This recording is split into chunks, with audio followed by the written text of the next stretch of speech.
is Africa Day.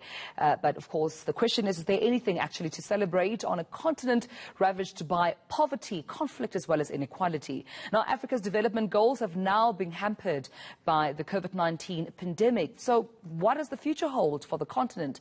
Let's discuss this with Jonathan Foster-Pedley from Henry Business School. He joins me now. And good morning to you, John. A pleasure to talk to you. I mean, let's just perhaps start here. The severity of the impact of, this pandemic on the continent, especially when we look at in as far as development is concerned, the inequality within the continent. How would you measure that severity? Well, Africa over its whole history has been a roller coaster. It goes up, it goes down. And sure, we've had a big challenge now. But if you look at the stats over a period of time, there's one thing that happens, a curve. The average curve is always going up.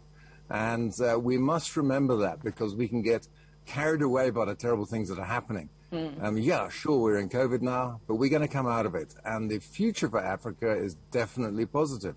Yeah, as you're talking right now, I'm actually thinking about how this was your sort of, perception and perspective, even in higher education, the challenges that you were dealing with, as Henry Business School, having to keep motivated, having to continue with lessons from home. How was your reality? Just paint me a picture of what you had to go through as an institution. Well, like everybody else, a year ago, February, March last year, we heard about COVID. And we started thinking about it. We're a business school, so we do a lot of preparation. We're strategic. And so we were very lucky. We managed to see it coming. And the whole company, the whole business school turned around to virtual education 2 weeks before lockdown. We switched into it. And while we lose something from face-to-face, I mean, we're talking on TV now, there's lots of communication happening. Yeah. We found we could do the same with virtual learning. And so we continued all our programs. We've actually recruited more people. In some ways, we've really grown.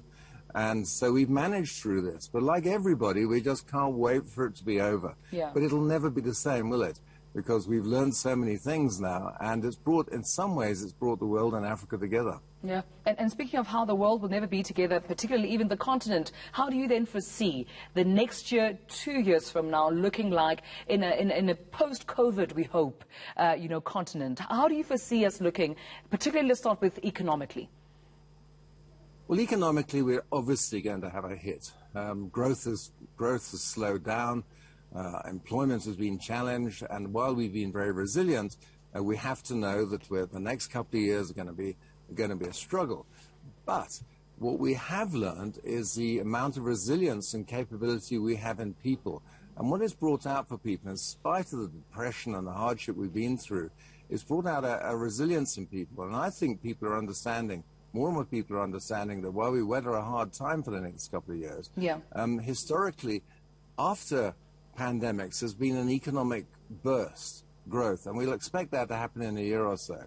So we've got to stick with this because while it'll be hard, we will grow and we will bring together a whole set of new ideas economically as we transform out of basic manufacturing into higher tech and diversity of the economy. And I mean, I suppose, John, because you're also in the trade of, education, this is your sector. I remember reading a report about how, the pandemic has affected, young children differently. It wasn't an equal impact. Some were impacted much more severely than others. If you grew up in a household where having, a library and, access to a computer is the norm, it doesn't mean the same was for everyone around the continent. So in terms of education, where do you foresee the growth or development or progress, if any, in the next year or so? Well, I think education, we've got a major challenge. We have a digital divide. Yeah. And while we're working virtually, obviously access to connectivity and access to tools of education are really important. But what it has shown us is that it is possible to educate like this.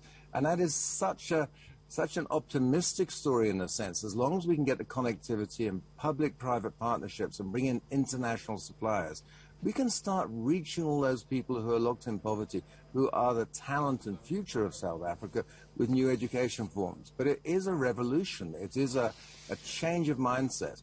And I think together we can reach those people who, if we can educate them, will be the engines of the economy. Because we cannot continue to live with so many people in poverty. Yeah. All our children need to grow up with equal opportunity and access. And we can do that through digital education. And that is the future. Whether our institutions and the mindset of people can move as fast as the economic needs absolutely require, I don't know, but it's up to us to start that movement, to be positive about it. Yeah. And the one thing we've learned is that people are super capable. And with that being said, you talk about, how the mindset almost needs to shift, right? And I'm just wondering, has there been a resistance, I suppose, from different governments across the continent? Because even before COVID, we heard different experts saying Africa needs to catch up. Africa needs to know that this is where the world is. And it almost seems the pandemic has pushed the continent to just overnight get accustomed and adapt to, this, virtual life that it seems the rest of the world was on. So was there some sort of resistance that you saw from different parts of the continent, from adapting quickly to virtual learning? It's very hard when you haven't got the resources or the imagination, because the intellectual resources are important to make the changes. We've seen some countries moving faster than others, obviously. South Africa, I would say, as a rule, we've progressed really well. The difficulty with this is our own imaginations, our own belief about what Africa is. We should stop listening to people outside, to people who look like me, actually, if I dare say, about what Africa is, and start listening to the youth and their imagination of Africa. When we educate people who've come from absolutely nothing, and they do a top-class international MBA that's marked offshore, 80% black, 55% women, they are passing better than the British, the Danes, the Germans and the Malaysians, because that is our group. Our South Africans who have that composition are passing better than those. Why are we surprised? We shouldn't be surprised. What we have in Africa is this untapped source of great intelligence, great capability. And what's starting to happen now, and we're starting to believe this much more fundamentally. So if we get the Africa Continental Free Trade area going, which we will do, we'll start to see a movement of international trade from nearly 20% towards a sort of 60% of inter-regional trade that you see in Europe, or the 70% that you see in Asia. When you start to educate people to move away from digging things out the ground and just selling it, to doing like what Vietnam did, to transition its economy into high-tech textiles, but telecommunications and computers, and growing by exponential rates, you start to see what we have to do in terms of transforming our economies.